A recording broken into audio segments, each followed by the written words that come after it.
வணக்கம். அதாவது பாட்டாளி மக்கள் கட்சியினுடைய தலைவராக அன்புமணி ராமதாஸ் தான் நீடிக்கிறார் என இந்திய தேர்தல் ஆணையமானது ஏற்கனவே கூறியிருக்கின்றது. இது தொடர்பாக விழுப்புரத்தில் இருக்கக்கூடிய தைலாபுரம் தோட்ட முகவரிக்கு ஏற்கனவே இந்திய தேர்தல் ஆணையம் ஒரு கடிதம் அனுப்பி இருக்கின்றது. மருத்துவர் பாமக நிறுவனரான மருத்துவர் எஸ். ராமதாஸுக்கு அந்த கடிதமானது நவம்பர் 27 அனுப்பப்பட்டிருந்தது.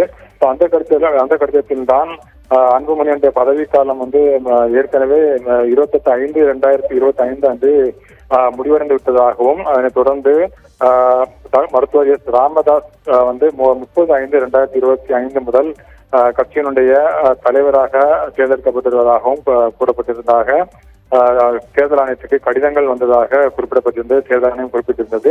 ஆனால் தேர்தல் ஆணையத்தினுடைய பதிவொலியின்படி பாட்டாளி மக்கள் கட்சியினுடைய நிர்வாகிகளுடைய பதவிக்காலம் 2026, அதாவது 1/8/2026 வரை செல்லுபடியாகும் என்று தேர்தல் ஆணையம் அந்த கடிதத்தில் குறிப்பிட்டிருக்கின்றது.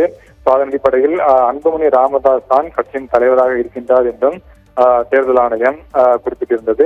அது மட்டுமில்லாமல் பாமக நிறுவனர் டாக்டர் ராமதாஸ் தேவைப்பட்டால் கட்சியினுடைய தலைவர் அவர்தான் என்று கூறிக்கொள்வதாக இருந்தால் கட்சியினுடைய நிர்வாகிகள் தொடர்பான பிரச்சனையை தீர்ப்பதற்கு ஒரு பொருத்தமான கட்சி மன்றத்தையோ அல்லது தகுதி வாய்ந்த நீதிமன்றத்தையோ அணுகுமாறு அறிவுறுத்தப்படுகிறீர்கள் என்றும் தேர்தல் ஆணையம் கடிதத்தில் தெளிவாக ஒரு கடிதத்தை அனுப்பியிருந்தது.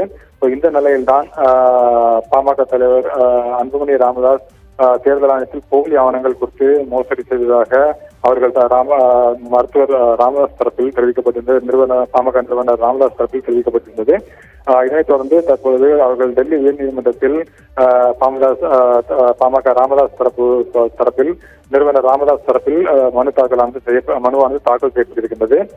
பாமக கட்சியின் தலைவராக அன்புமணி ராமதாஸை எதிர்த்துதான் உயர்நீதிமன்றத்தில் இந்த மனுவானது தாக்கல் செய்யப்பட்டிருக்கின்றது. அன்புமணி ராமதாஸ் தேர்தல் ஆணையத்தில் தவறான ஆவணங்கள் கொடுத்ததை ஏற்றுக்கொண்டு அதன் அடிப்படையில் அன்புமணி ராமதாஸை தலைவராக தேர்தல் ஆணையமானது அங்கீகரிக்க முடிவானது ஏற்றுக்கொள்ள முடியாதது என்று அவர்கள் தரப்பில் தெரிவிக்கப்பட்டிருப்பதாக அந்த மனுவில் தெரிவிக்கப்பட்டிருப்பதாக கூறப்பட்டிருக்கின்றது.